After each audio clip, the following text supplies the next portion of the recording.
काली recording studio Phulparas चौक से।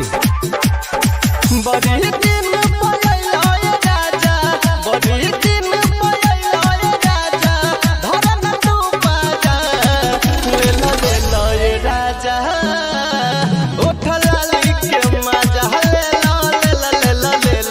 राजा, उठ लाली के मजा।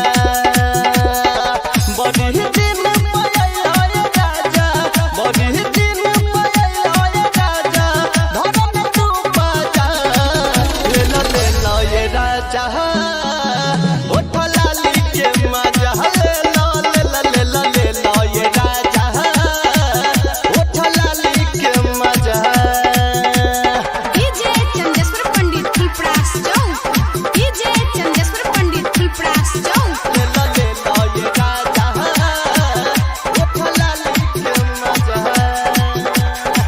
तोहरे ला रखले बानी चढ़ली जवानी हो, हमके पिया तोय राजा, बिसल हट के पानी हो, बिसल हट के पानी हो, बिसल हट के पानी हो। काट लो तत भिरी राजा, काट लो तत भिरी राजा, होल बदे ताजा, ले ये राजा, उठ लाली के मजा, ले ये राजा, उठ लाली के मजा। डीजे चंदेश्वर पंडित फुलपरास चौक, डीजे चंदेश्वर पंडित फुलपरास चौक। ये राजा, उठ लाली के मजा।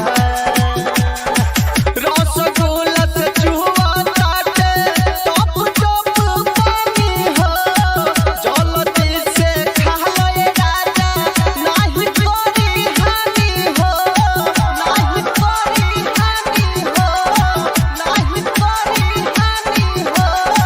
दबंगा राइटर दबाती कमरिया, पसावन गणेश दबाती कमरिया, छोड़ी के तू ना जा, ले लो ये राजा, उठ लाली के मजा, ले लो ये राजा, उठ लाली के मजा।